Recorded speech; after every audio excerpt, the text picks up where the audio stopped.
So where are you right now? You think you're in a globe spinning at 1,000 miles an hour. That globe is spinning around the sun at 60,000 plus miles an hour. That solar system is flying sideways through the galaxy at 500,000 miles an hour, and that galaxy is going through the rest of the universe at millions of miles an hour, and you feel nothing.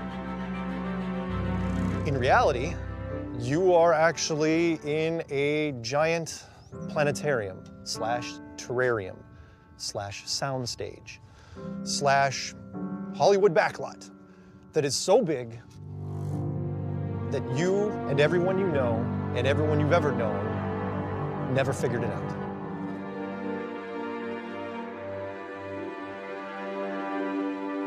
At 17,000 miles an hour, the second stage leaves the abandoned first stage far behind as it soars 5,000 miles downrange. The curvature of the Earth is plainly visible. I have a beautiful view of the S4B and the Earth here on one. I'll try to get a picture for you.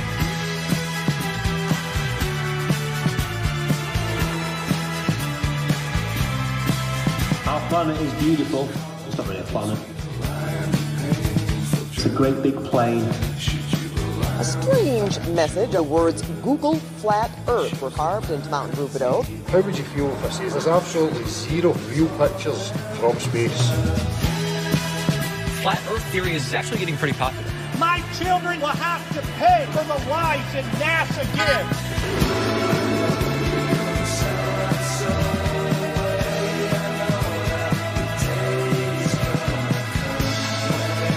The number of people who think the world is flat is growing. Thousands, if not millions of people. A lie is a lie, even if everybody believes it. These people live amongst us. I just want to point this out. What drives such theories? Why are people flocking to this absurd belief?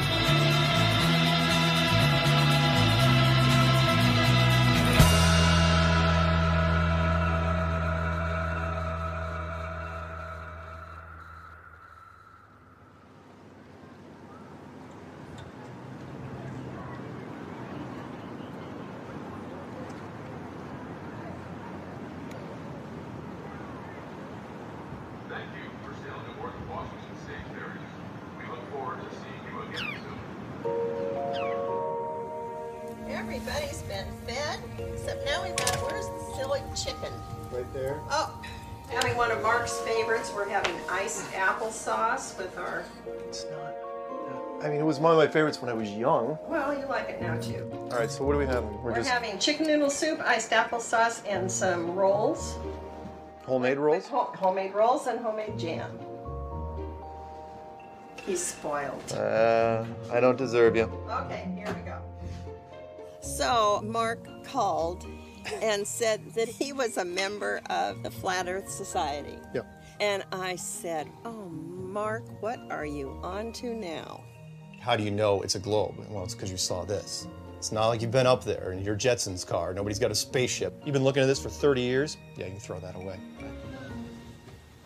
This is the domed version of the flat Earth model. The South Pole, it's like a 200-foot wall of ice, straight up, Game of Thrones style. And the sun and the moon are just lights in the sky. I love movies, always have. And so I tried to compare it to The Truman Show. You know, and The Truman Show was just a giant Hollywood stage 20 miles wide. If you built a stage that was 1,000 miles wide, how many people could you fool besides just Truman? Of course you're gonna have questions. Everybody does, because it's like, okay, how does everything work? Here's a perfect example if you want to see it real quick. So like those buildings in the distance, right out there, that's Seattle.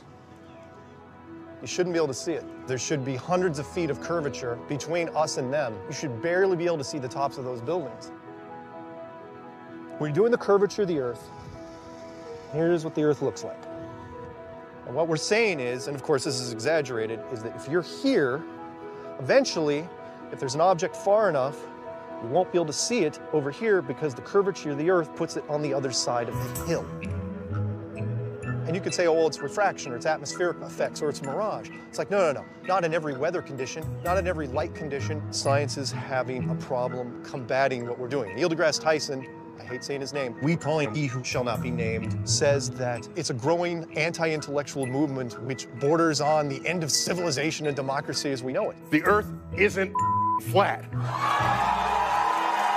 by the way, this is called gravity. The reason why we're winning versus science, against science, is science just throws math at us. Whereas we go and say, hey, by the way, there's Seattle. You can see it right now with your camera. That's it. A picture says 1,000 words. I was well-versed in just about every conspiracy you can think of. I had heard about every conspiracy. Flat Earth was the last book on the shelf.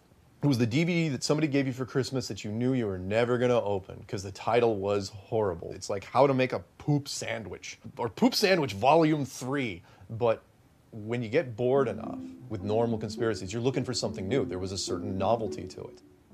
I do think that he gets a little off on some of the conspiracies. I don't think that everything is a conspiracy. Mom's always doing the whole glass half full, and I'll go on and say, well, the glass is probably controlled by some sort of sinister group.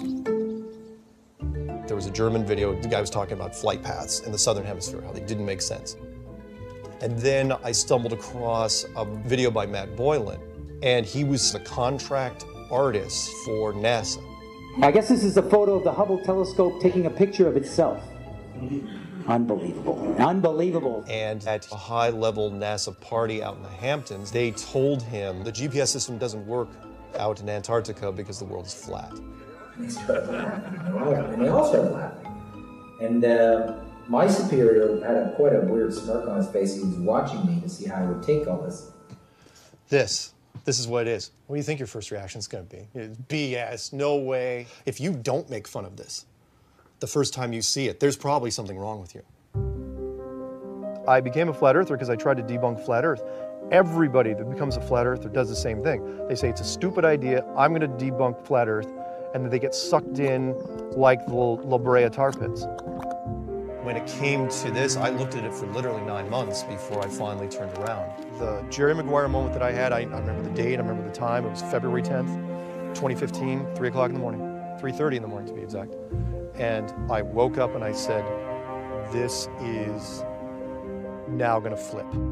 Once I had my arguments down, I made the series of videos, I tried to be as rational as possible, I did a lot of editing, and I made connections to dots that no one had done before. This is a Reader's Digest version containing many of the interesting parts of the flat earth theory.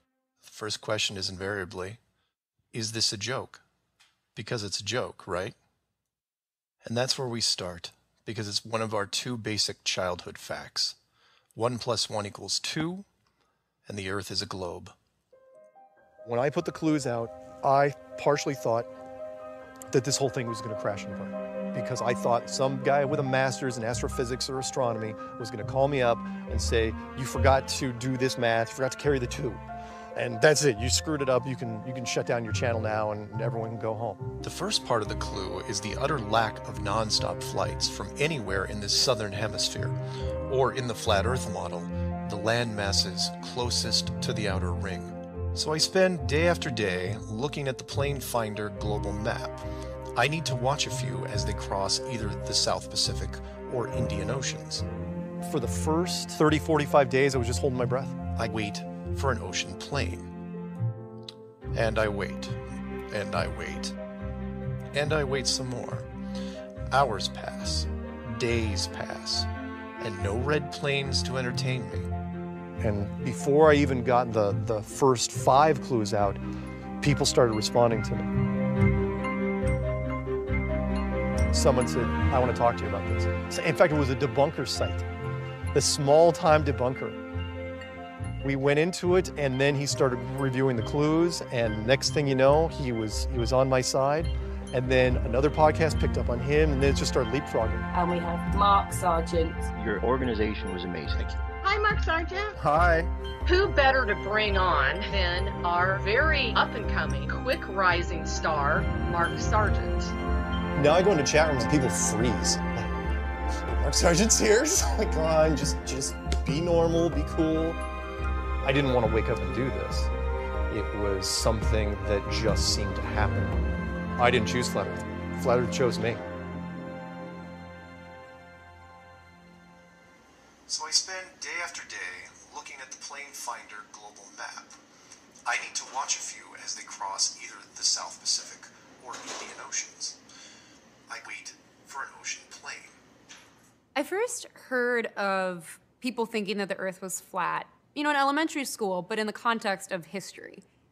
I think it was in the last couple years that I heard that people are still believing this and making a lot of videos on it. So I started watching them because I was curious, and it's something.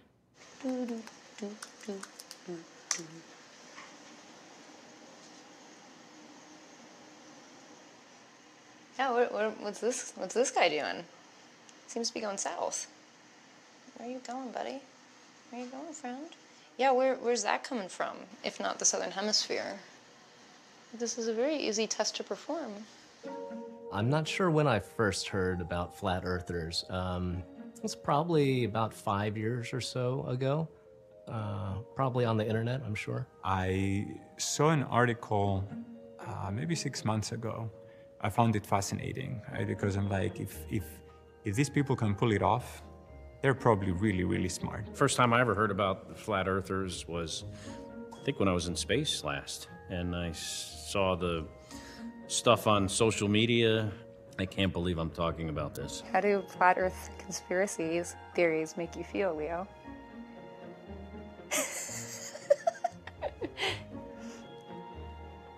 You feel positive about them? I think someone told me maybe that there's still people who believe that the Earth is flat. And so I Googled, and then you find websites and YouTube videos. 879 videos? This man is prolific. And I was fascinated, and I just like jumped right in, and I was probably in that spiral for 3 or 4 hours, and I ended up subscribing to a podcast, a Flat Earth podcast, and listening. This, like others in the series, is something you can just riveting. I would watch this for hours. Yourself. They're wacky. They're bizarre. But yet they find this audience that believes them, takes them as gospel. There's enough of them that they can't just all be people wandering around with tinfoil hats all the time. Like, these are fairly normal people, at least some of them. We go in a little sports bar. A bartender runs over, and she goes, "You guys talking about flat Earth?" Yeah, why? And she goes, "High five." You go into the office. Is someone a flat earther? You go to a restaurant. Is, the person making your food a flat earther? I don't know. The very next day, I'm flying out, and I'm wearing a I Am Mark Sargent shirt. And you know where they go through the bag screens. This tall black kid, he motions me, like in Fight Club. "You Mark Sargent for real?" I go, "Yeah, why?" And he goes, "I'm not kidding you." He winks at me, and he goes, "That's my name, too." And he hands me the bag without even checking it. They're everywhere.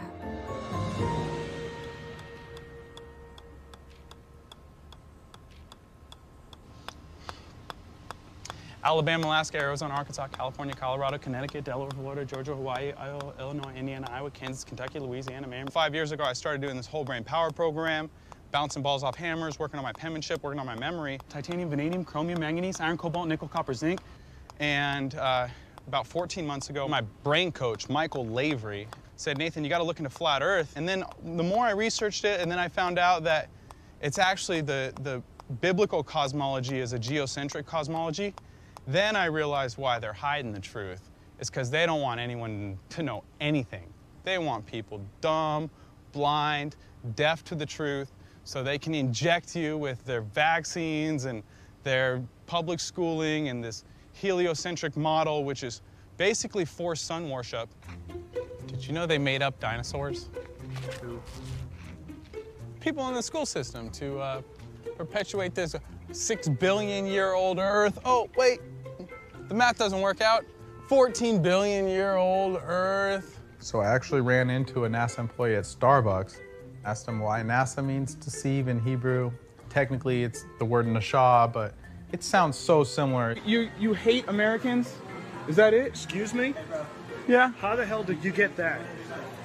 Well, I just got kicked out of Starbucks for asking NASA employee questions. I ended up getting kicked out of a bunch of Facebook groups, so then I started the group, the official Flat Earth and Globe discussion. It was slow start at first. I just added all my friends and said, hey, talk about Flat Earth. There's no cursing, no insults. That was about 14 months ago, and that's blossomed into 53,000 members. Excuse me, can I ask you a question? Anyone ever told you the Earth is flat? What? I just feel like I have an obligation to tell people you don't live on a spinning ball. I've been telling them for years you didn't come from monkeys. Isn't that crazy? Yeah, I run the largest flat Earth group in the world. We're actually filming a documentary about it, so that's how it's done right there. You want to hear some flat Earth music? Next level, ice cold, flat Earth model on my bezel. We got some good books right here. Firmament, Vaulted Dome of the Earth. George Orwell, 1984, must read. This is Edward Hendry's masterpiece, The Greatest Lie on Earth. I'll just read you a little bit from the table of contents real quick. The first chapter is Samuel Rowbotham proved the Earth is flat. The idea people have of flat earthers is totally wrong. You know, they think they're total idiots and they live in their mom's basement and they believe everything anyone tells them. It's quite the opposite. We test everything. We're all either super successful or doing our own thing. And I've met hundreds of flat earthers and none of them are living in their mom's basement, so. There are millions of flat earthers. It's a fantastic community. Look what flat earth has inspired. So I was the first one to do a flat earth license plate. And then just a slew of them. Everybody started coming in with them. They started changing up the words. It's flat to flat earth, NASA lies, all that fun stuff. There's Arizona, Arkansas, California. Probably trying to figure that one out yourself, aren't you? I'll give you 10 seconds. Ready? It's flat. Inside each other. Perfect. Wow, you're really good. Personalized license plates are not supposed to be negative. But when you look at NASA lies, what do you read? Nasal eyes. Could be a freaking a nose and throat doctor. You don't know. A lot of people realize that if you're a flat earther, you can only date flat earthers once you get into it, because it's too much of a paradigm shift. So there's now flat earth dating sites popping up. Ever since the whole flat earth thing started, I start getting merchandise in the mail. Flat earth paddleball thing with a globe at the end. It's a clever idea, you know, metaphorically. Have you seen this kitty? His name is Research Flat Earth, and like the curvature of the false globe model, he is missing. Every once in a while, someone will send me a book. It is not light reading. A flat earth watch. I mean, seriously, flat earth can be put on anything. This is a giant version of the license plate of my car. Flat earth clock. And of course, this thing right here. That's what makes this community different. Because with every other conspiracy, I'm not going to rattle them off, there's always this dark, sinister, evil, people feel bad about it. This thing really makes people, gives people a lot of positive energy, so much enthusiasm, matter of fact, that they make things. They make, I mean, we've got songs. Well, we did a little research, and we learned about curvature. When's the last time somebody made a happy folk song about 9/11?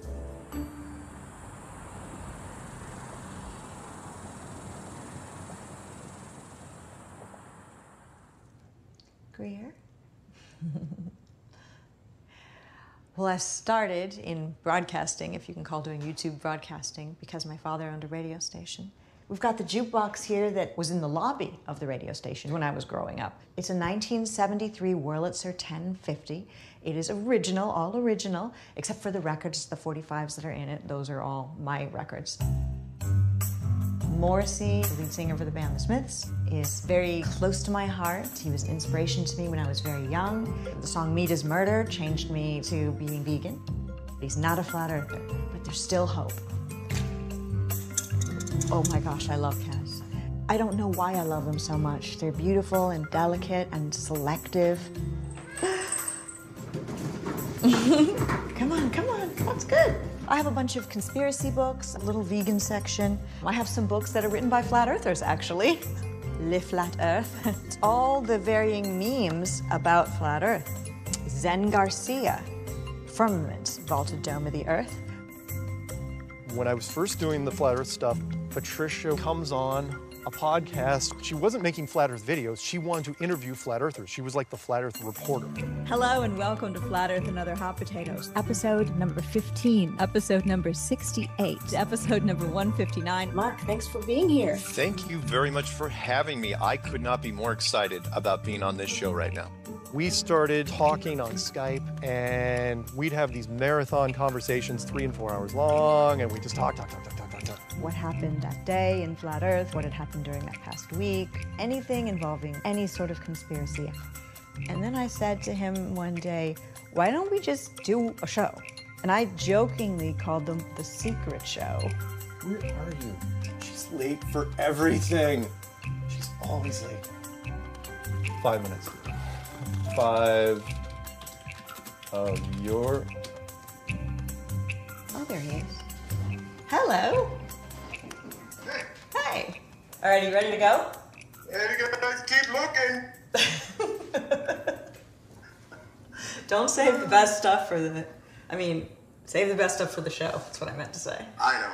Hello and welcome to Flat Earth and Other Hot Potatoes. This is episode number 174. This is The Secret Show. I'm Patricia Steer, and with me is Mark Sargent. Hello, Mark. Hello, how are you? I'm very good, thank you. Did you get a chance to see the satellite that went down in Brazil? Yes, I did see that. Fascinating. And it came down on a balloon. When you say, how do satellites get up there? Balloons. They laugh at you. It's like, okay, well, here's one. Me to you. Let's just talk. Just you and me, shall we? Let's bring it down. Bring the lights down low. Yeah.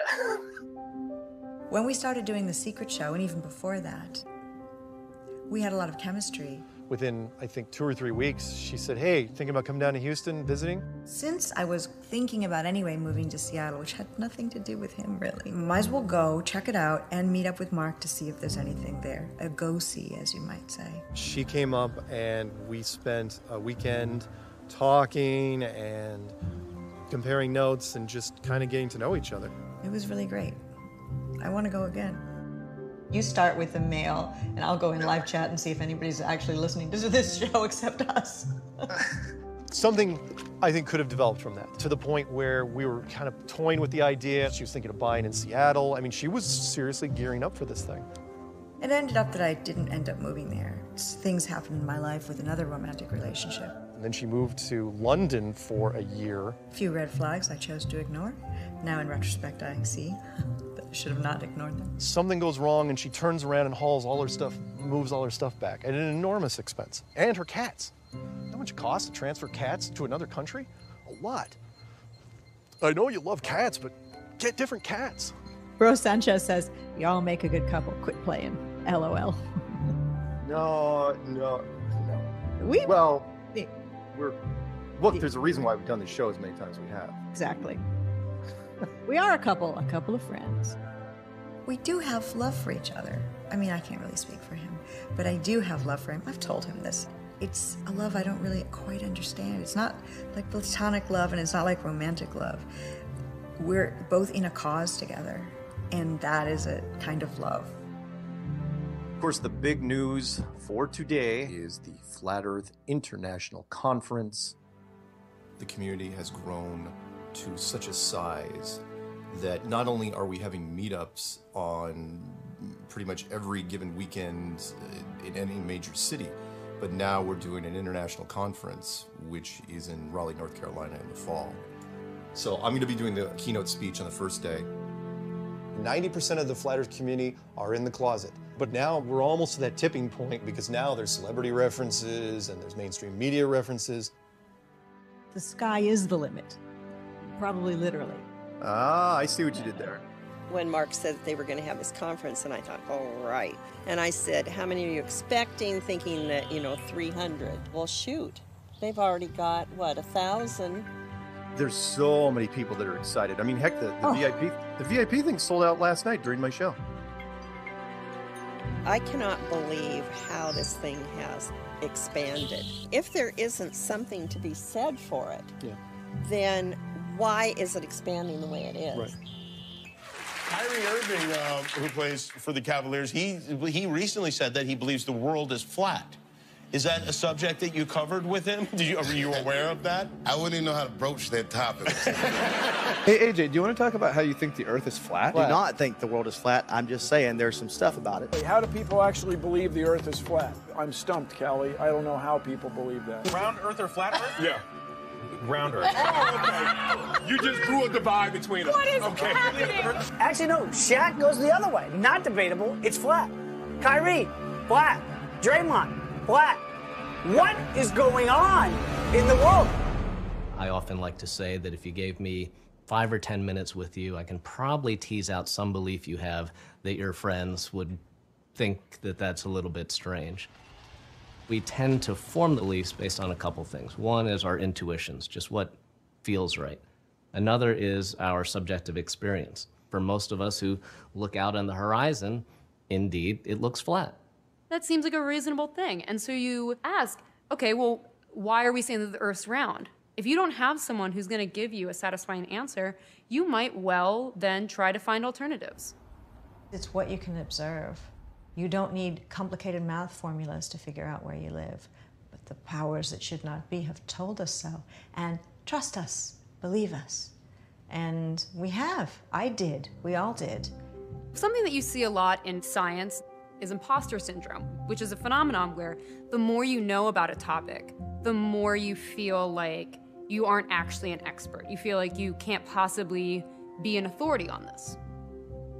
On the flip side, there's something called the Dunning-Kruger effect. The Dunning-Kruger effect is a psychological finding that people who don't have knowledge or expertise about something tend to have a false confidence that they are, in fact, very knowledgeable about something. It becomes this tendency to assume that you have all the facts, that what you know is everything that there is to know. If you get online, you'll see pages and pages of so-called evidence that seems scientific, right? Here's an equation, here's a diagram, and you go, huh, you know, maybe they're onto something there. Then I feel like that's just as good as an opinion of a physicist or a consensus of, 20 physicists. We've all been brainwashed by scientism, by those priests of a new religion.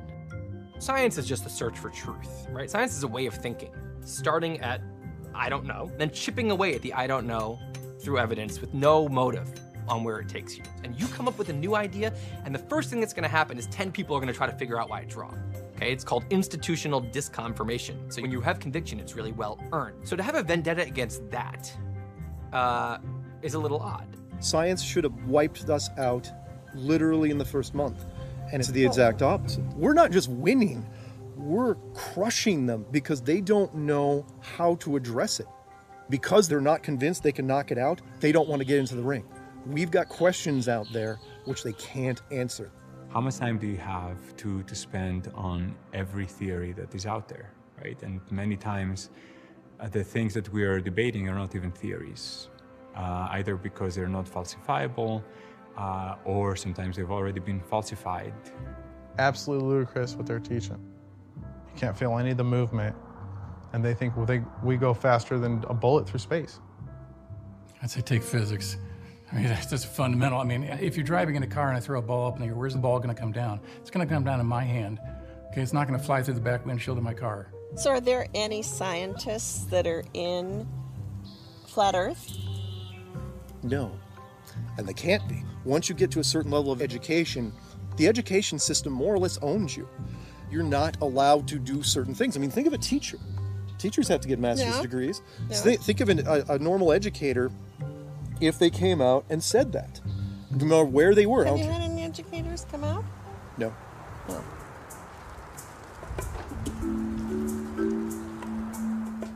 Are there any established professors, like from MIT, who are being swayed by the arguments of flat Earth? That are willing to go on the record? Well, I mean, there's always whistleblowers, there's always some people that... There are, and even if you're a tenured professor, I mean, if you come out with something like that, you can get drummed right out of your business. So, I mean, obviously there's a very real risk to their livelihood. I work for Denver International Airport as a consultant. I work for several of the city governments. I'm a forensic consultant for the Denver Police Department. I do the town of Lyman's entire IT. There are physics students out there, there's astrophysics students, and they're all arriving at these same conclusions. How is it that they could possibly all be wrong? And my response to that was that they are putting things in a perspective that they've been taught. Nobody wants to admit that they've been fooled, but the reality is it's happened to every one of us. Confirmation bias is one of the most solid empirical findings in psychology. If I have a belief or an attitude, I will search for instances that confirm what I believe. And also, I'll find myself in a company with a lot of other people who think the same way as I do. Of course, we always listen to Bob because he always just has a really good collection of information. People think that, defining gravity by taking a microphone and dropping it on the ground and saying, there's gravity. It's like, yeah, that's gravity, bitches. I mean, it's laughable. Appreciate it very much again. You're welcome. Did an awesome job. It gives me a little bit of practice, for what I'm going to be doing in Raleigh. Are you going to that by any chance? Are you going to the conference in Raleigh? Bummer. Flat Earth's positive. When flat earthers get together, it doesn't matter their background or whatever, it's like you connect on such a deep level. Infinite plane, how does that work as far as a dome, celestial? Yeah, Mark Sargent asked me about that. I'm not going to assume there's a dome until somebody can show me the curvature of the sky. Until I find out otherwise, I'm just going to say infinite. A lot of infighting becomes something of a lot of factions. We can't have agendas diverting us from the fact that we don't know if the world is, in fact, a ball or flat. As you're looking at the model, you're looking at all different possibilities and making it come together and work. When it becomes about fighting, oh, you're lying about this, or that's not true, to me, that's not productive. Flat Earth has camps. It is not unified by any degree. 70% of them believe that this is covered by some sort of dome. The other 30% believe that it's not covered and there's just more versions of this outside. I use Life of Brian as one of the metaphors for how Flat Earth fragmented when it first came out. When he was running away from them when he drops his shoe. He has given us a sign! Oh, he has given us a shoe! Instantly, within, I think, less than 90 seconds, a series of religions formed around the dropping of the shoe. Let us, like him, hold up one shoe and let the other be upon our... Oh, no, the shoe is a sign that we must gather shoes. Cast off the shoes, follow the goal! No! There's a dome. There's no dome. Infinite plane, it doesn't seem natural. I guess it's a dome. Hold up the sandal as he has commanded us. It is a shoe! It's a sandal! The enclosed system, you're in a confinement model like the globe was. Take the shoes and follow him! There's competition everywhere. And because of that competition, you mix that with a little bit of conspiracy, a little bit of paranoia, people go off the freaking deep end. Matt is one of the, if not the oldest veterans of the Flat Earth community. And so when he throws a temper tantrum, everybody hears it. This is what they're doing. There's a mutiny going on. The fact that you're here is like raising a red flag. Who am I? My name is Matt Howard. I'm the reason why Edward Snowden spoke up. When the Flat Earth thing started taking off after the clues were put out, people were calling me asking to interview him because I was one of the only people that knew Matt's phone number. And he's doing the whole aloof artist thing. It's like, oh, no, I don't give interviews. What do you think their follow-up question was? Well, how about you? Do you want to talk about Flat Earth? I go, sure, why not? Here's my spiel. Matt lost it. He went atomic. He did a series of videos and called into another podcast who was streaming live, called everybody out, is convinced that I work for the government, that you, sitting here now, apparently this is a government safe house, and I am on the payroll. Matt wanted to be the king of Flat Earth, but he wanted to do it on his terms. I started this. I'm the tension that caused the Flat Earth. That's how the Flat Earth started. Which is not what happened. The community just kept growing bigger and bigger and bigger, and his voice just became lost in the wind, to where all of a sudden we started, the conference was announced down in North Carolina, and he was invited. And he said, no, I'm not gonna do the comment, why should I be in a room with you guys? You're nothing without me, that whole song and dance, and that was just annoying. So now it's getting more serious. Mark Sargent is what I always thought. He's been sent in kind of an intelligence fashion, working with Hollywood. Well, Mark Sargent's not Mark Sargent. It's Warner Brothers, you idiots. And I told you, Warner Brothers has a deal with the Pentagon, the CIA. Matt went on a complete tear. Did he? Cried and swore that he would have revenge. It's like, whatever, dude, you're still not coming to the conference. He's just thrashing. He's trying to tear everybody down if he can. In the grand scheme of things, it's not a big deal, but it causes ripples with the ground troops. We're trying to look for stability to get to the point where it's accepted.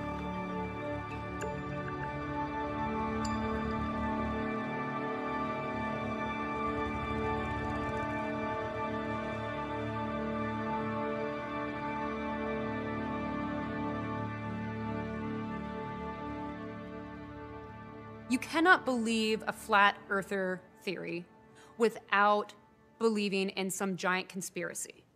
Because you have to have some reason why all this proof is wrong.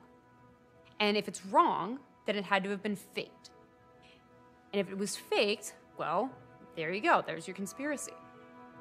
And what I always am most curious about is, why would someone bother to fake all this?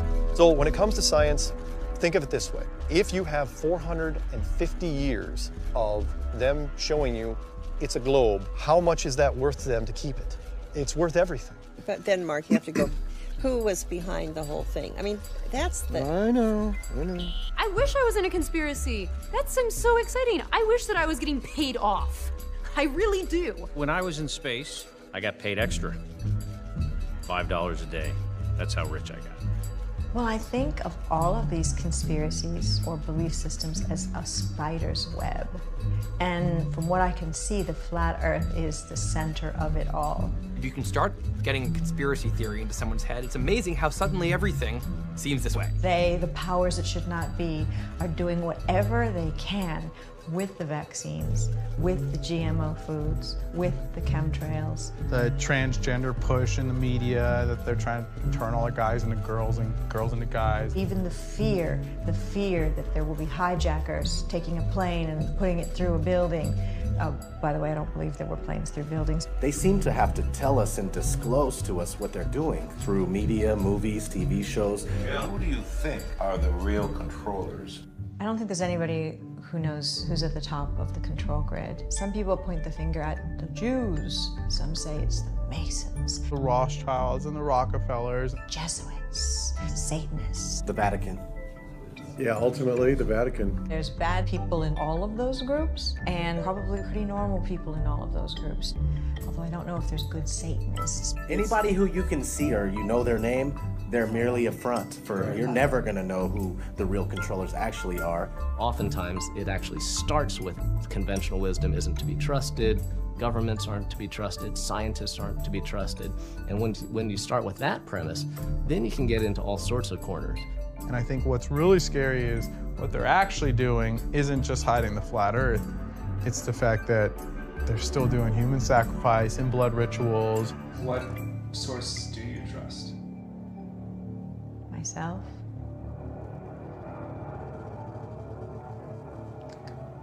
That's it. I've jokingly said if there's an event like I'll just use Boston bombing again, I'm not going to believe any of those events are real unless I get my leg blown off. For many people, no matter what evidence you throw at them, they can come up with this more complicated and, in I think most of our eyes, less believable hypothesis. I get amateur astronomers will say, I can see the moons of Jupiter. Go to a planetarium. Does Jupiter look like a sphere to you? Who's to say that when you walk out of that one, you're just not a much bigger one? Above the clouds, it is a display system. There's this huge mound of evidence that most of us come to accept that really requires that you go through one after another and say, nope, I don't believe that, I don't believe that, here's a countervailing theory. It just can spiral on itself and have this sort of snowball effect. A funny thing is that I'm a conspiracy realist, but there's conspiracies about me. I look at episode 54 of Patricia Steere. These people I hired by section heads and supervisors in supervisor roles at NASA, the NSA, the FBI, the CIA. These aren't regular people. It started off with me being called a shill, as if I'm doing this for money. And then I was called a flat earth honeypot, to bring men into flat earth and then steer them the wrong way because my last name is Steer. So what Patricia does is she's so pretty. All these guys. But that's a part of the lure of narcissistic, psychopathic women. I never thought that the name Patricia, which is my first name, would be spun into the fact that the last 3 letters are CIA in the word Patricia, which means I'm in the CIA. Because the government would be that dumb. But okay, if people want to believe it. Other things that have been said, that I'm a reptilian, and people see my eyes shape shift while I'm on YouTube, that I drink blood. The most recent one is that I'm transgender. I mean, I even threw up a question one day, what's up with Patricia Steer, you know? Because I don't know, but I don't know. Now, the thing about all of these things is I can't prove any of it wrong. I could and have shown people my birth certificate, my driver's license, photos of myself as a child, and they'll say, well, if you're CIA, all of that stuff can be constructed. People will still say you don't have a real family, that you don't have a brother and sister. There's nothing that I can do. So,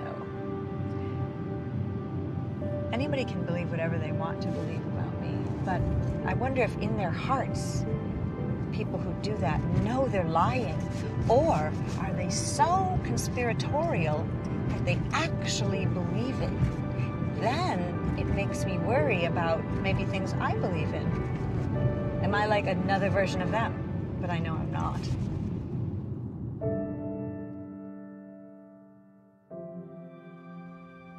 She gets a lot of hate because people love to hate her.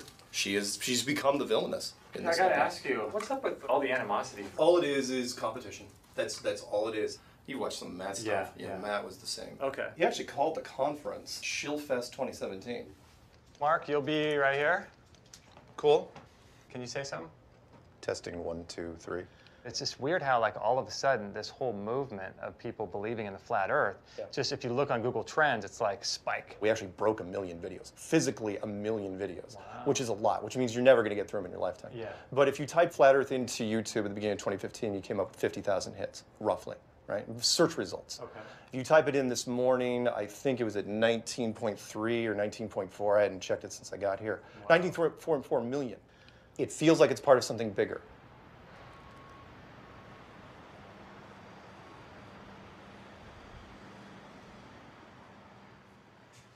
Well,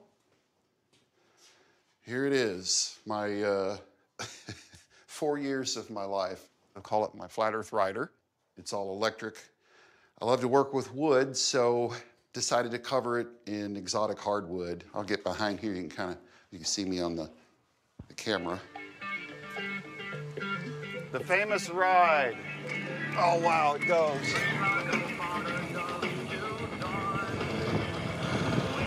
It handles great. I really wanted to bring my bike to the conference. It's a good way to break some conversation. People that aren't even flat earthers, they go, wow, that's a cool looking bike you got there. And I go, wow, this is my flat earth rider, you know, and then kind of flat smack them and go from there. I wanted to do something to contribute to it all, to help spread the word. And I didn't have experience at making videos. And I thought, well, I have special skills and abilities to maybe make some kind of physical model of the thing. Because when you see it in 3D, it's a little easier to get the concept. If somebody would have said to me 3 years ago that I'd be known as the first person in the world to make these flat earth models, I would have laughed and said, you're completely insane. But here we are, and it happened, and I don't know how it happened. The very first one I made for Mark Sargent had the King Dome on it. Over here is some examples of the newest ones. This one right here is number 33. 2 years in making FE models, September 11th, 2017. These little buttons I put on here to control the brightness. I'm a perfectionist, and as much as I'm selling these for, to me, they got to be perfect. For the bigger domes, it won't fit in my oven, so I had to make this little box right here. Hopefully I got that hooked up right. It's getting hot. There we go.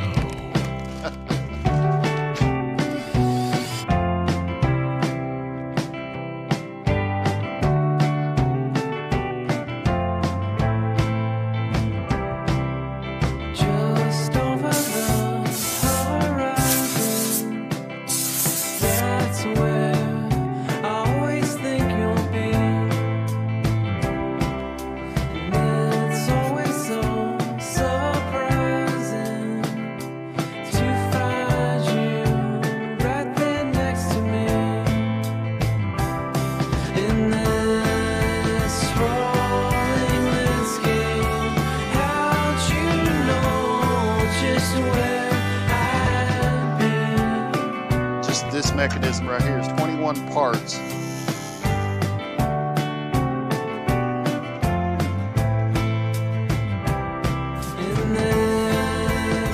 we are turning. It's good.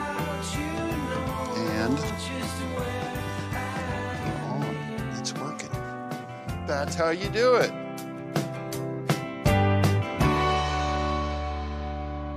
These people can be very, very bright. So the issue is not necessarily lack of intelligence. It's not about being educated or uneducated or smart or dumb. It really isn't. I think it's sometimes miseducation. I think somebody can be educated in such a way that they are educated to distrust authority on a regular basis, which kind of poisons the well up and down the line. However, sometimes the question like this is helpful. What would be the type of evidence that would make you review your position? Is there any kind of test?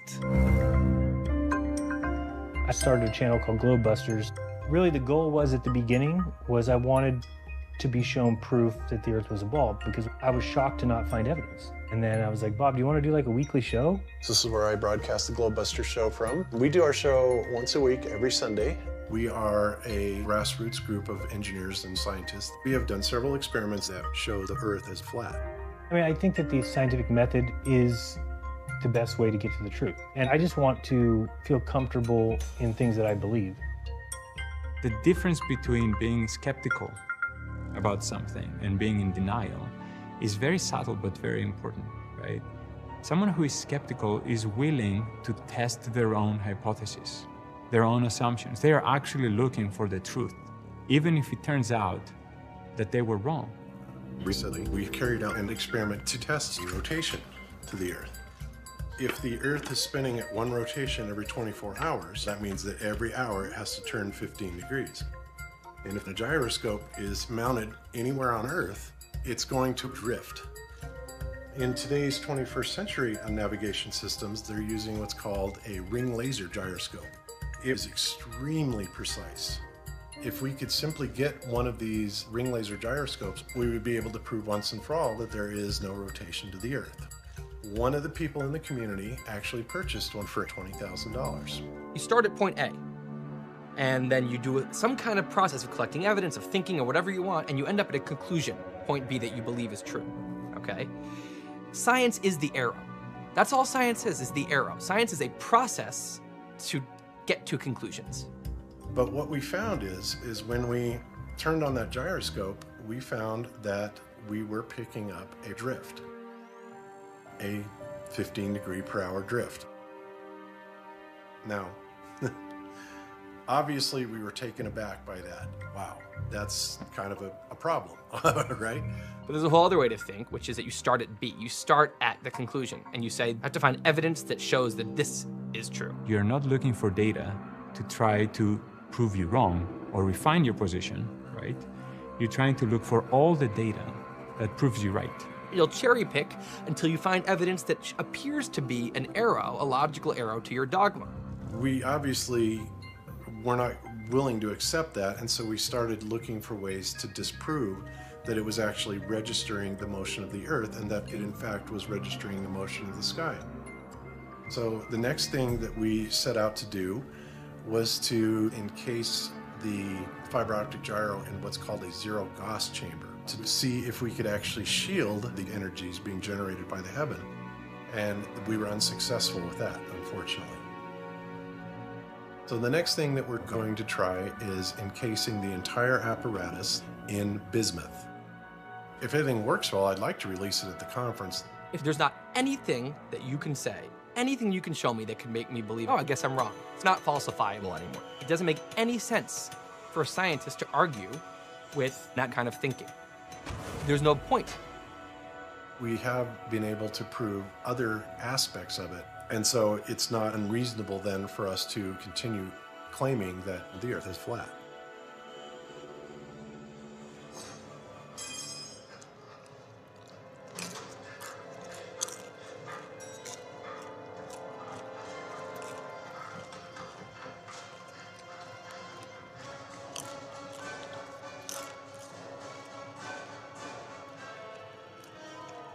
What do you think?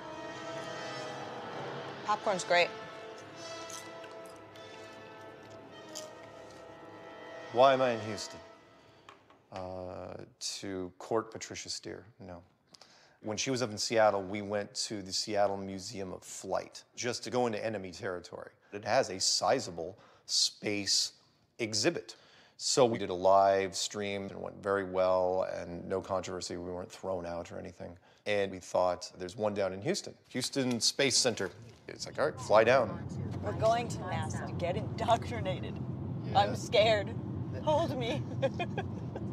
Prepare to keep laughing. So why didn't you go with the male voice? So I don't want men telling me what to do. Your destination is too far away. Your destination is not worth going to. You can't get there from here. Please make alternative choice. Do you even know how to drive this vehicle? We're so close to the enemy, I can smell their breath.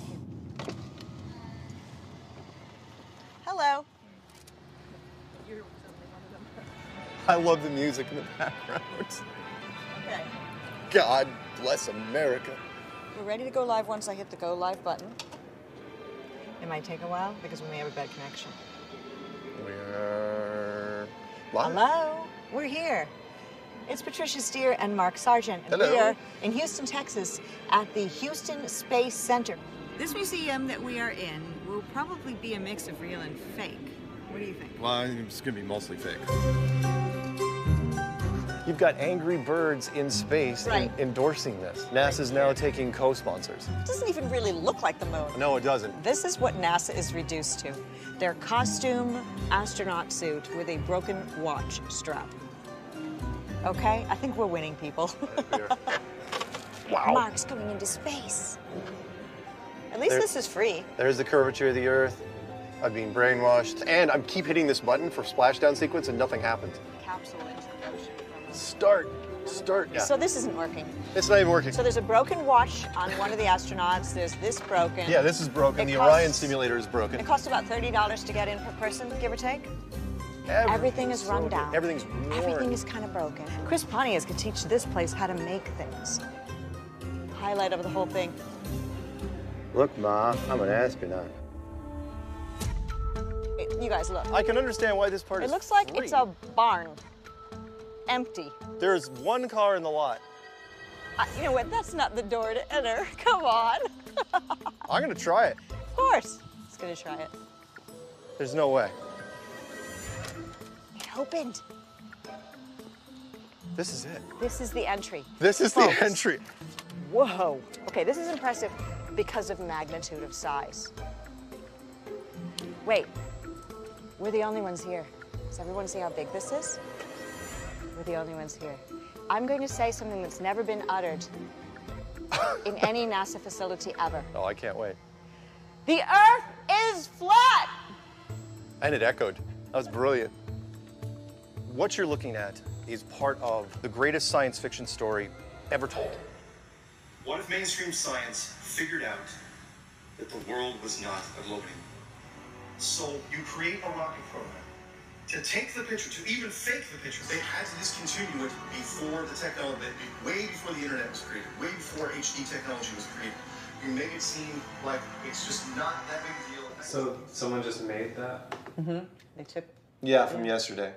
And honestly, you throw the General Inception soundtrack on anything, it makes it sound way better. Mark Sargent. Oh, God. Can I have? Yeah, I know. This is the one that NASA gets to come at me for. Oh, hi. Hello. Welcome to episode number 186 of Flat Earth and Other Hot Potatoes. I'm Patricia Steer. And I'm Mark Sargent. Laura Lawson asks, have you ever been out somewhere and someone recognized you by your voice, Mark or Patricia? For me, the answer is absolutely not. Me, on the other hand, yes. Really? Oh, my God. I don't think that we're celebrities. I think that people who are looking into Flat Earth want to get away from that culture.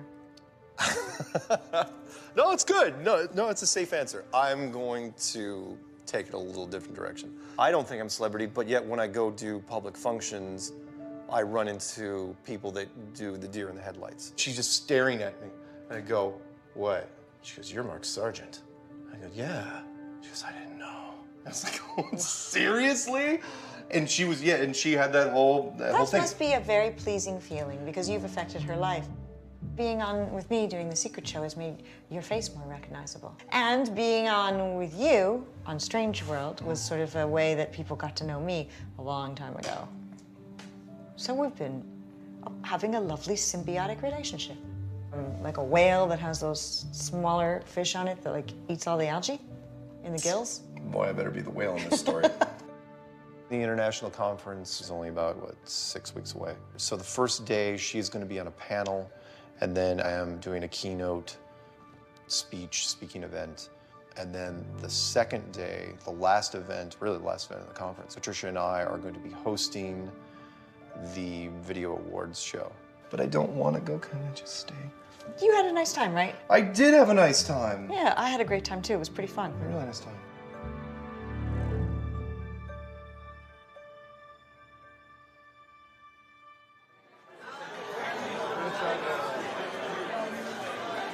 At a conference in Raleigh, we want to have proof there's no curvature. And if we can do that, it's game over. But the rotation is not looking good at this point. We don't want to blow this, you know? Right. I mean, we got $20,000 in this freaking gyro. But yeah, if we dumped what we found right now, we would be, it'd be bad. It would be bad. So what I just told you is confidential. Okay, I won't say it. Not any one single experiment proves anything conclusively. That's why we're building a preponderance of evidence. I think there's a few more experiments we could do with lasers and leveling. I think Jaren's working on a great experiment now that's going to help with all that. What we're going to be doing is an experiment at Victoria Canal in Holt, California. It's a 3.88 mile stretch. We're going to actually have set up 3 posts, one at the start, one at the end, and one in the middle. And then we're going to shoot a laser from the first post and see where it crosses that first post. So let's say it's 8 feet, and then get it to cross the same point at the far end. And when we can confirm that both are passing the exact same spot, then somebody will tell us what the middle's at. If the middle's at 8 feet, it's flat. And if it comes back that it's only 5.5 feet, then yeah, I mean that means that the Earth has curvature. That's a cool experiment, actually, just in general. It's interesting. So I'm trying to think if there's a laser is just going straight. Yeah, they're in trouble here. So like a laser, like for your cat, I think would be 5 or even less milliwatts. So this is 3,000 milliwatts. The beam will grow as it gets further. And if you put the expander on, it's supposed to get smaller. The most surprising thing I've learned is how hard experiments are. There's so many things that go wrong. I think I didn't give enough credit to people who do experiments. Usually they have a way to say, well, I don't believe that evidence. But it's rare that you have something which is performed by them and it's just so obvious. There's just no other way to look at it. So I'm curious to see what happens. It's really going to be interesting, actually, like how they handle it. Yeah. We as flat earthers feel that we have several smoking guns. Several. There's no curve, but we don't want to present it yet. We want to have the whole package. Between the laser and the fiber optic gyro, this technology is going to kill the ball. They would like us to believe that the ball Earth has been proven for a long, long time, but this debate has raged on for centuries. Here in the U.S., millions are getting ready for a spectacular dance between the sun and moon. Today's eclipse is a reminder of our place in the solar system, so I hope you're sitting down for this. Despite loads of irrefutable proof, some people still believe the Earth is flat. There's this big war right now. Does the eclipse disprove flat Earth? That's the big hot debate. In fact, the Philadelphia Voice, a newspaper, just did their thing, and they contacted me and then Bob from Globebusters. What they don't know is that the guy from the Philly Voice is also, one of ours. No, I'm not a secret flat earther. That line from Spectre, from James Bond, he goes, the thing you should know about us is we have people everywhere. I might get business cards made up with that now. If you were here right now, where we are on Whidbey Island, you would still have 93% of the eclipse.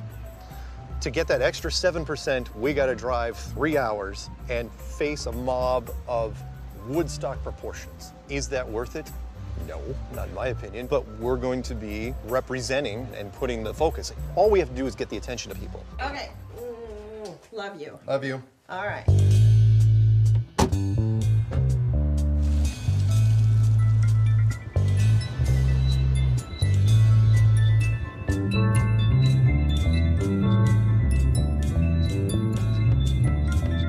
Additional delays are expected due to eclipse-related traffic. Oh, not yet, not yet. Come on. I bet that's it. What's the look? You want my surreal moment of the day? Here it is.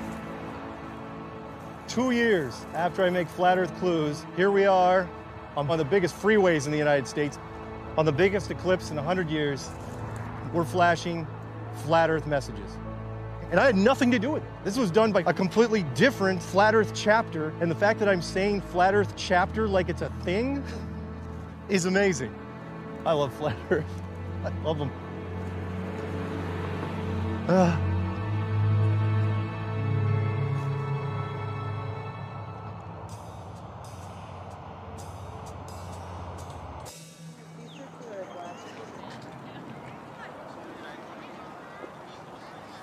Found out perfect thing for you to film. Ladies and gentlemen, boys and girls, gather round. Here to tell you a tale of the globe. Oh, it's not a happy story, my friends. This isn't even the biggest one I've seen. The biggest one I've ever seen is down in Raleigh at the National Convention. Go figure, we didn't even pick the city for that. They start launching nukes straight up in 1958. After the third shot, they formed NASA. The media has helped us because they've said, what do flat earthers think about the eclipse? It's great because people want to know. They're curious. Like, what do they think? It's just another part of the firmament, the dome, the display system. What are your takes then about the moons of Jupiter? Same thing. I caught his smile when I was talking about the planetarium part, and he wasn't buying it. It's in his head. He may research it, may not. That's what the billboard's for. We're just trying to put the seeds in people's heads. Go to Flat Earth Clues, and any one of those videos in the description, you'll see a link that says Join the Flat Earth Army. Right now, Bob from Globebusters is launching a weather balloon as we speak. They're hoping to see the eclipse from 100,000 feet. And there it goes. Safe for direct solar viewing. My eyes. Oh yeah, we're getting close now.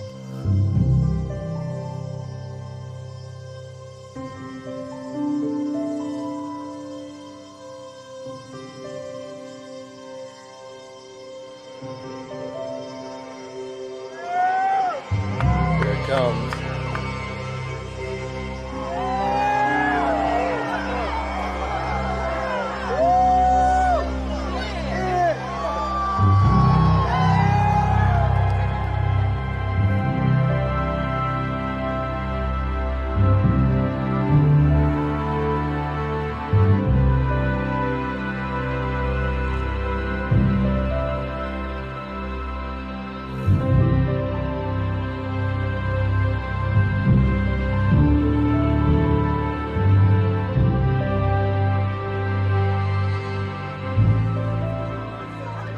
Totally worth it.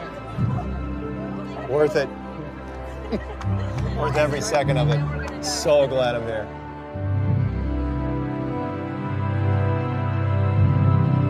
How was the eclipse itself? Did you have a feeling? Was there anything in the air when it happened? Anything weird? It's like seeing like a special effect in a movie that really catches you off guard. It appeared that the sun is self-eclipsing, that there was no three-dimensional object that was moving in front of the sun. And that's what we've been thinking about the moon. So when I saw this, it's like, oh yeah, of course that's what it's doing.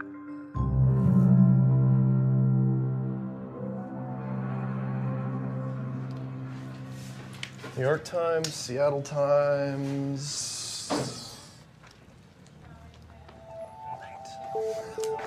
Okay. There it is. This morning, the South Whitby Record ran a front-page story on the flat Earth. South Whitby grad Mark Sargent has been known for many things. Once it was for homemade fireworks. Another time, he was the digital pinball champion of the world. Today, he is a leading figure of the flat Earth movement. Yes, he really believes the Earth is a disc.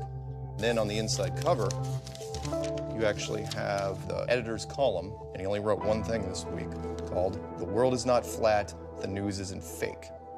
I met with a conspiracy theorist this week, a bona fide flat earther. He's utterly and unequivocally wrong.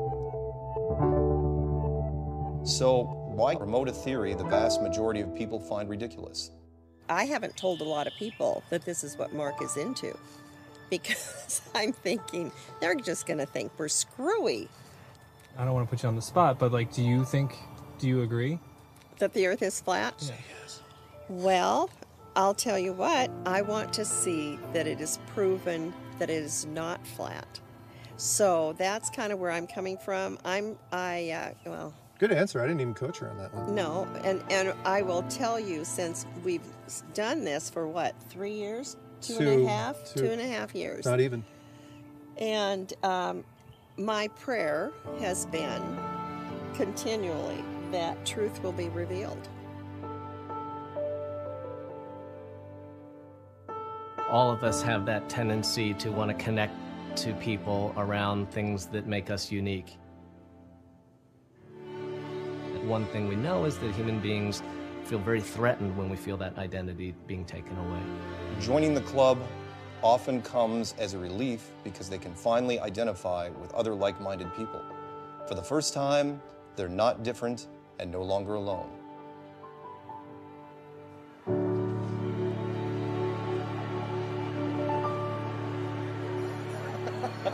Sorry, I got something for you to sign. Jack, stay flat, something like that. Defacing a harmless globe. I was proud to do it. I'm excited to be a part of it. This is a flat Earth meetup, and they flew me down for this because I'm infamous. Because I'm real. That's what everyone said. You know, they want to shake my hand and make sure that they touch me. That sort of thing. Like, it's like, oh yeah, he's a real guy. He's not just a voice on a video. All right, so welcome to Der Wolfskopf. You're here for an Astronomy on Tap. So what this is, it's a monthly outreach event. We've got 2 astronomy talks related to something that's going on in research, something that's going on in JPL, something that's been in the news. Lastly, but not leastly, we have an extra large NASA swag t-shirt. Let's see some cool Bob Ross. Yep, that's lies. So I'm going to talk tonight about my favorite now dead spaceship, Cassini. I stayed up all night to watch the last data transmissions come in. I was sitting there with my dogs looking at me like, why is the light still on? Why are we still awake? I'm Mark Sargent. Oh, God. Sargent. Lamar Glover is going to talk about dismantling the scientific superiority complex. Hey, what's going on? How y'all doing? So I want to talk about flat earthers real quick, right? The problem I see is actually not from the side of the conspiracy theorists. It is actually from our side, from the side of science. very often it's difficult not to look down. I was so frustrated about getting told I was an idiot. So I decided to say, laugh at me all you want, because science is different than the shit they're believing. I've already lost friends and stuff. So I felt so good when I made the shirt. The friend said, you know, sometimes the only way to change somebody's mind is to shame them. And I say, I don't think that is the last resort ever.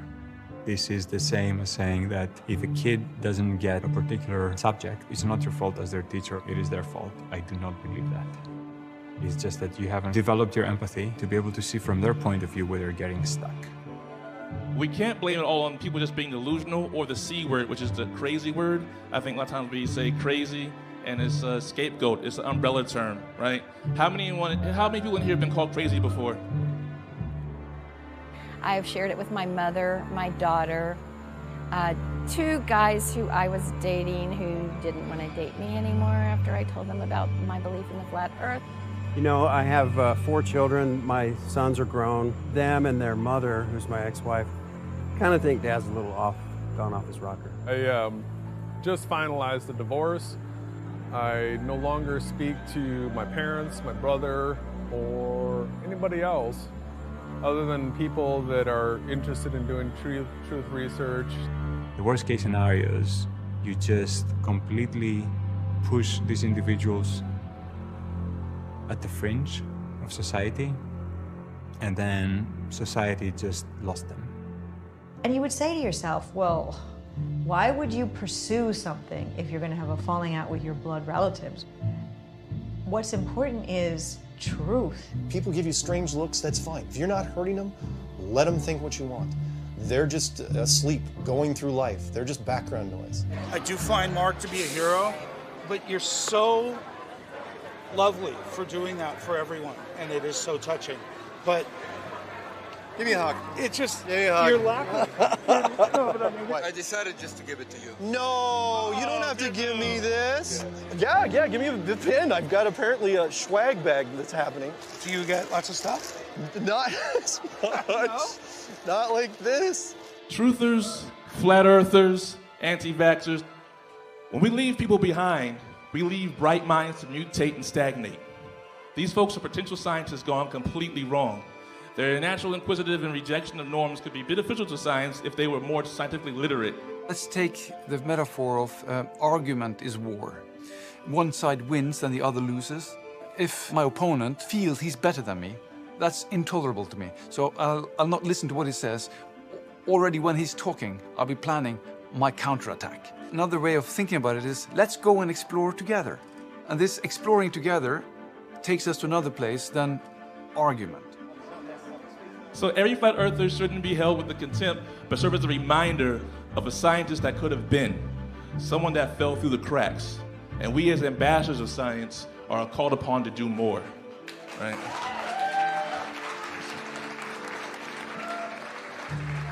So scientists of varying degrees of professionalism seriously consider becoming a mentor to someone who is coming from a non-traditional point of entry to the sciences.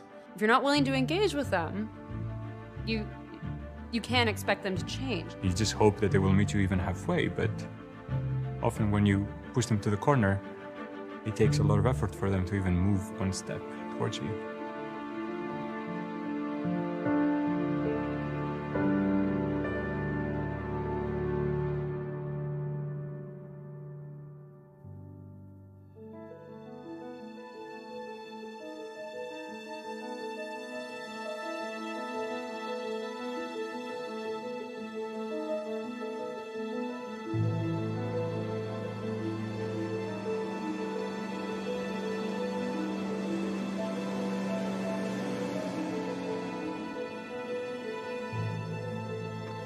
Those make pretty good waves. Sharon. Nice to meet you, man. Nice to meet you. Your name? Bob. Could use your help too. We're gonna maybe have you guys do the middle station. We have these panels. We're gonna try the panels instead of, I think, the posts. We're gonna get the leveler right now. See a red line right around where that green is? Line, yeah. This way a little bit. To your right. Press it once to turn on, then double press it. Yeah, hold on. Keep it right there. let's say this is the light that you see. You just mark where you are, what it is. So it might be that big, you're saying? I don't think so. I think it'll be under a foot for sure. And then we're gonna have one of these panels in the middle, and then when we have both ones hitting at the same height, then we'll just move the panel in between. The middle people will. And then wherever it crosses the panel, that's it. Then we're done.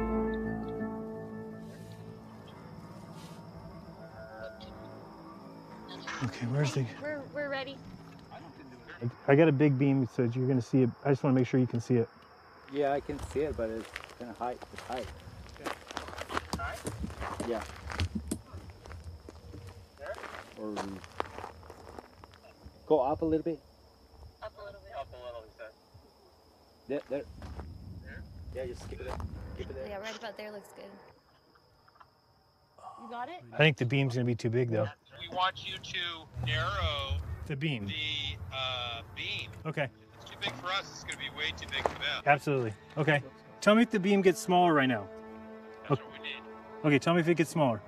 There. The beam is taking up the whole panel. I should work on the beam first. I think you should work on that beam first. Are the specs on that laser that it should get to that small of a dot at that distance? With the focuser, yeah, it should be at least less than 4 feet.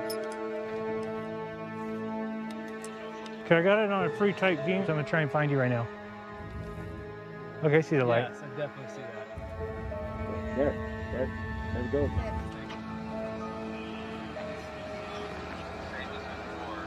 Same size?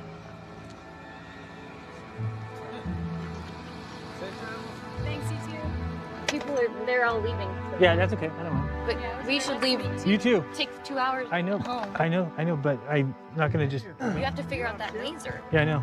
Bob, I'm gonna shoot it, and if you don't see it any smaller, then we're gonna have to reassess this. Is it a smaller beam? No, it's not a smaller beam. It's the same. It's 15 feet wide. Man. I don't know what to do. Not today. You'll come back? We have to, yeah. And you just gotta figure out the way to make it work.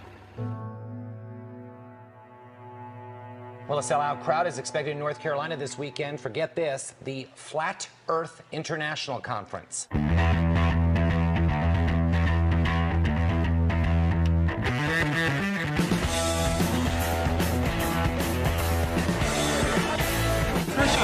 There's Patricia. I'm so excited. It's like Christmas Eve. Guess you need it. Write it like the devil's it is. Make believe you still got it. Forget it. I remember. Putting that on Facebook. Later, I'm on a block right now, 30-day block.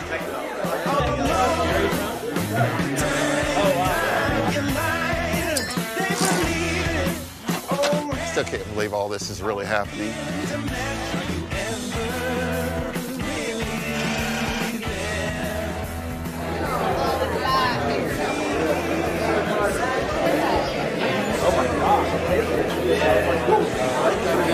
Right on, man.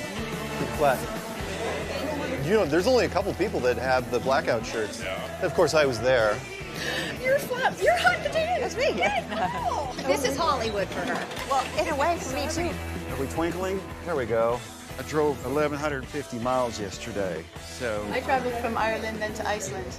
Oh, you came even further. Hello, Bob. How are you? Hug or handshake or how about both? This room is big. What if I trip when I walk up there? You know, like something like that. I know. Used to the safety of you two. Hey, is Mark here? He's busy being Mark Sargent. Sweet. Look, I got my... I have one too. I didn't put it on. What does it Well, say? why would you put it on? It's not fashionable. You changed outfits, obviously. Hey, pleasure. Nice to meet you. Nice to meet you. I'm excited. I'm really excited. Hoping we can fill the place. I think ODD is really regretting.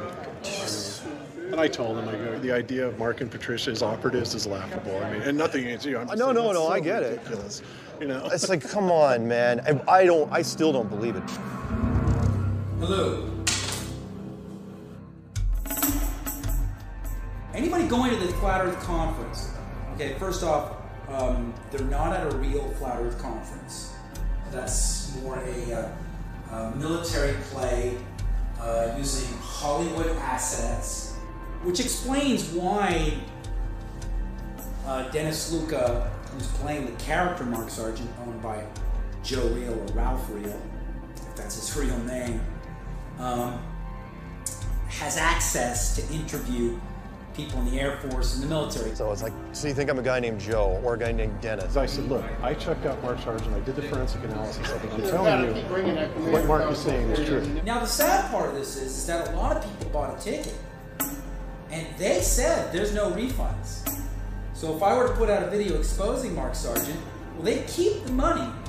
Now you're probably too scared to go. It's a lot of people not to come, and I'm like, usually, you know, because they understand they're not going to refund. Right. It's money out the window. They're all excited. I was just like, maybe he's got a point. Maybe this is a setup, and maybe we have to be careful. But I've been saying this for, I don't know, like since this guy showed up. People say, because of you, I'm not going. Or because of Patricia, I'm not going. I couldn't believe the amount of people that came to me, and they're just like, I'm in line with him. I'm going to take that stand. I just let you call me delusional. I let you call me crazy. Why? Because I'm the one who came up with the flat Earth.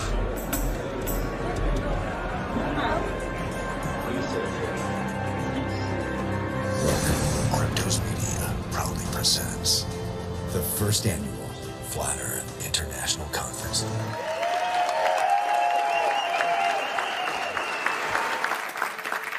This is amazing, absolutely amazing. This is a time that we've all been waiting for.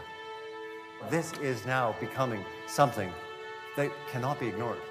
Unfortunately, some people, didn't attend this year. It's okay. Look, we have our differences. We may not agree with one another, and we can choose to get all wrapped on that, or we can sit here and we can be here and we can grow saying, you know what? We all agree we're not on a spinning ball flying through space.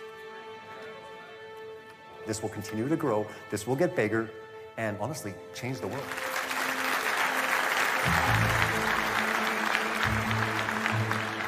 This one right here was number 2. And then this one's number 33. And then the latest one here is this little simple one. This is number 36. It is a privilege and an honor to bring out Jaron Campanella. When this all started, I was looking for the truth. You guys know that. And deep down inside, I think everybody knows that it's flat. This is called the Flat Earth Rider. This is the front brake right here. We turn the brake on, it lights the crystals up. These are models of the flat Earth. And then the latest one was this map circulating around, showing other continents outside of our world. This is so life-affirming, and I think that this whole event is going to have a healing effect on the whole Flat Earth community. I really liked that. That was really interesting. I got like chills from it and was like, yeah. It's going to be tough to actually see. No, it's the house lights we're going to bring up. But don't bring up the light. Don't bring up the lights too far. Go time. Mark Sargent's the guy that kicked this off for me.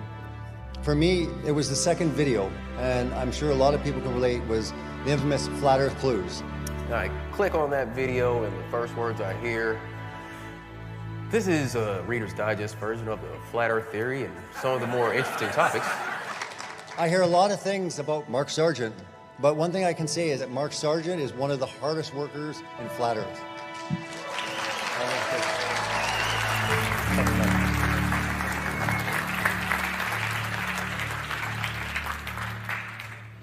Thank you.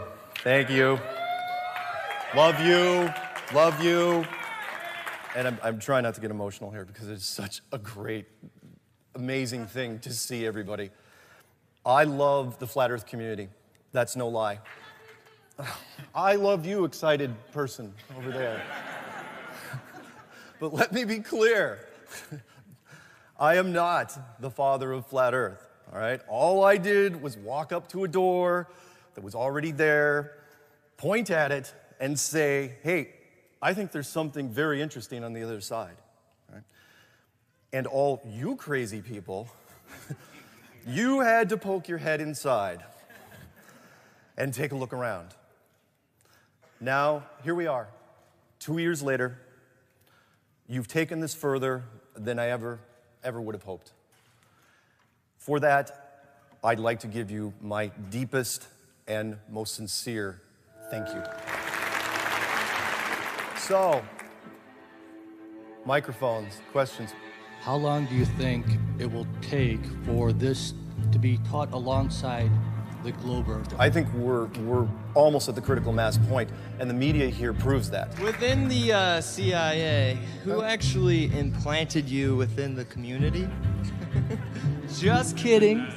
Who is behind propagating the globalist lie? Is it the US government? Are other governments in collusion? Yes, yes, and yes. All those things. All of the above. You, go! I was wondering, how high do you think the dome is? How old are you? 12. Good for you. Thank you, by the way, and thank you for coming. Did you come here with your parents? Did you sneak out of school? How'd you get here? I came here with my parents. Right on. Where are your parents? Right over there. Thank you, guys. And that will seg me into my letter I was going to read you guys. Mark, my grandkids are 12, 10, and 8 years old and are all third-generation flat earthers. You convinced me nearly 2 years ago. I passed it on to my kids, and together we pass it on to my grandchildren. So flat earthers, pretty innocuous, right? Yeah, people can believe what they want. It's a little bit funny, even if you don't spend too much time thinking about it. When their science teacher was telling the kids the Earth spins at 1,000 miles an hour and goes around the sun, the class erupted, with about a third of the class saying, "No, it doesn't." But the problem is that this isn't a phenomenon restricted to flat earthers. They try to make other people believe it, and then those people take it a step further and then just kind of, discount all kinds of scientific principles. Long live flat Earth.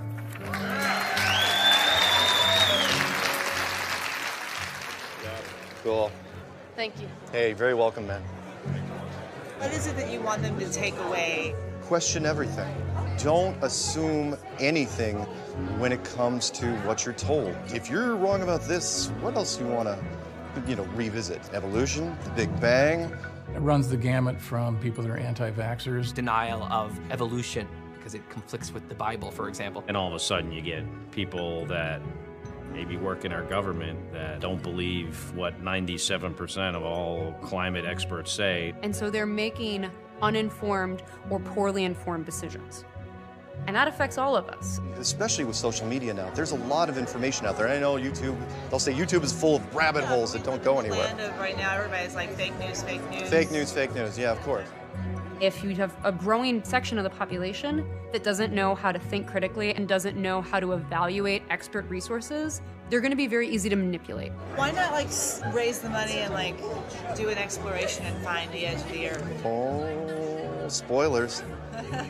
We have acquired funding. It was only a matter of time before we were going to get money, so now the experiments start ramping up. Go ahead and roll the video. Since the late 1800s, science has been shifting from discovery to dogma. It's time for the scientific research field to be unencumbered. Today we announce the formation of Field Engineers Corps, an international group dedicated to true scientific discovery, free of dogmatic agenda.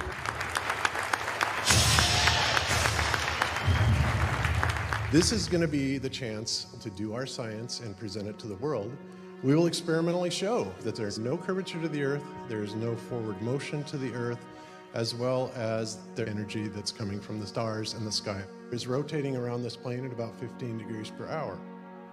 The less plausible your dogma is, the less it meshes with reality, the larger the alternative reality you're going to have to create. All of existence suddenly is through a different lens. I want to believe this doesn't mesh with reality, so don't change my view, change reality. I do wonder what the motivation is for it. It doesn't seem to make a whole lot of sense. It's their escape. I'm in a room with people that absolutely will not judge me. So many of you have been through so much pain. My entire life, I've kind of felt separate, like nothing was quite right. We never really fit in. We find ourselves to be somewhat isolated. And we want to talk to people about this thing, but nobody wants to talk to us. In the Truman Show, a big reason why the lead character left when he discovered his entire world was fake was he had nothing to lose. Jim Carrey was inevitably going to leave that place because there was nothing for him inside. Compare that with anyone else. Let's say we'll go to the other end, which would be the mayor of that town. Let's say the mayor of that town got in a sailboat and got out to the edge. The guy's got limos, the guy's got mistresses, he's got money, he's got a pretty cushy life. Does he open the door and face the devil you don't know versus the devil you know? No. Wouldn't you say, in a sense though, like you're now the mayor of Flat Earth?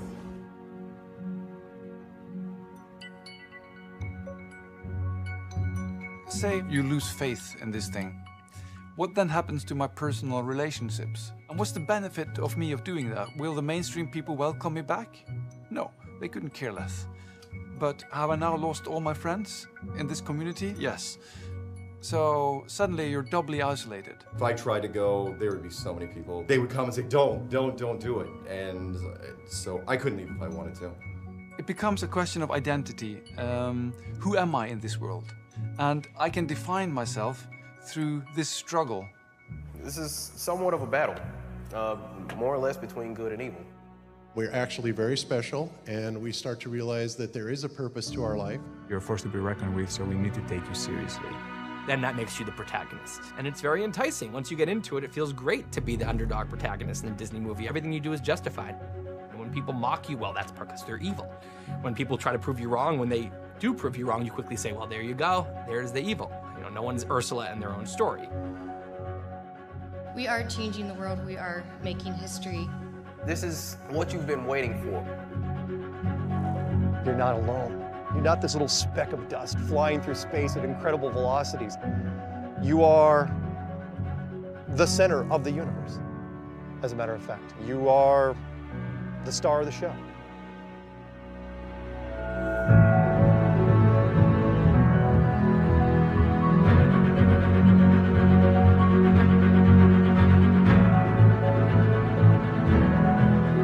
I think that what flat earthers can offer us is a way to have 99.9% of people say, well, that's ridiculous. Imagine believing that. And then to turn it around and say, how are you a flat earther? Where are you and your people the protagonist in a Disney movie? Where are you constructing your reality?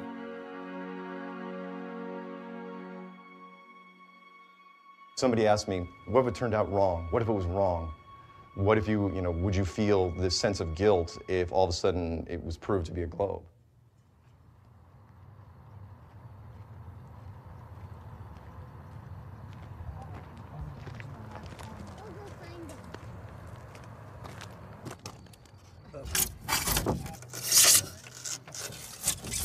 You have a backup experiment. If you're seeing through this hole, through the next hole, and seeing the light at the backboard or at 17 feet off the water, the Earth is flat.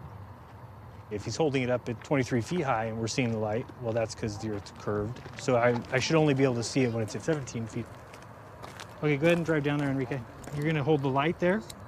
Enrique, how high is your light? 17 feet. I mean, it's as... we don't see you, Enrique. Lift up your light way above your head. Interesting.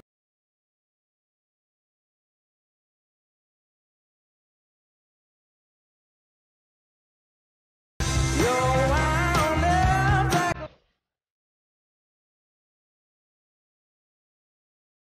person that was a globe believer was saying, isn't that proof the Earth curves? Well, then the guy that was at the middle said, no, it's hitting weeds.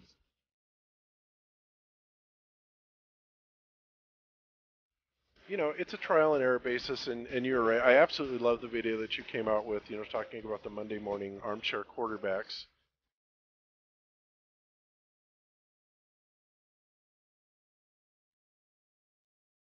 Then we tried to do it again, like to replicate that result, and we didn't get the same result. There was just nothing that we could walk away from and say for sure was decided.